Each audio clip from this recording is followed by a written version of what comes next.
సంవత్సరాల రాక్షస పాలన, ఆనాడు నేరెళ్లలో దళితులను లారీల కింద ఇసుక మాఫియా తొక్కించినప్పుడు గిట్టుబాటు ధర అడిగిన గిరిజనులని ఖమ్మం జిల్లాలో బేడీలు వేసినప్పుడు, ఉద్యోగాల కోసం నిరుద్యోగ యువకులు పోరాడితే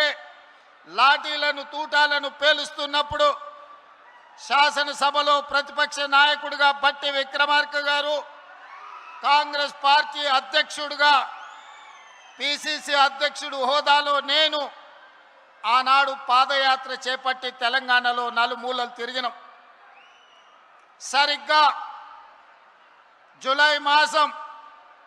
2023 నాడు ఖమ్మం పట్టణంలో ఒక అద్భుత సన్నివేశం జరిగింది. ఆనాడు ఆదిలాబాదులో మొదలైన మిత్రులు బట్టి విక్రమార్క గారి పర్యటన ఖమ్మం జిల్లాలో ముగింపు సందర్భంగా మిత్రుడు, మీ అభిమాన నాయకుడు సోదరుడు పొంగులేటి శ్రీనివాసరెడ్డి గారు కేసీఆర్ను, బీఆర్ఎస్ పార్టీని 100 అడుగుల గోతి తీసి పాతి పెట్టడానికి కంకణం కట్టుకొని ఇక్కడి నుంచి కూతవేటు దూరంలో ఆనాడు సమావేశాన్ని ఏర్పాటు చేసి మన అభిమాన నాయకుడు, కాబోయే భారత ప్రధాని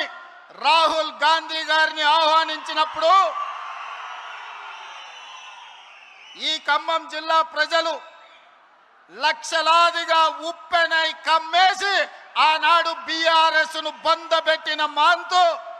జూలై మాసం 2023 సరిగ్గా 36 నెలలు పూర్తి చేసుకున్న సందర్భంగా ఇదే జూలై మాసం 2026 నాడు చింతకాని మండలంలో మళ్ళీ ఆశీర్వాద సభ పెడితే వేలాదిగా మీరు ఉప్పెనై కమ్మేసి బీఆర్ఎస్ ను మలక ఎత్తనీయము. ఖమ్మం జిల్లాలో బీఆర్ఎస్ అనే పదము నిషేధించబడ్డది. ఈ ఖమ్మం జిల్లాలో ఈ విషపు మొక్కను మళ్ళీ మొలకెత్తనీయమని ఈనాడు ఒట్టేయడానికి విచ్చేసిన మా ఖమ్మం రైతాంగానికి మనస్ఫూర్తిగా నేను కృతజ్ఞతలు తెలియజేస్తున్నా.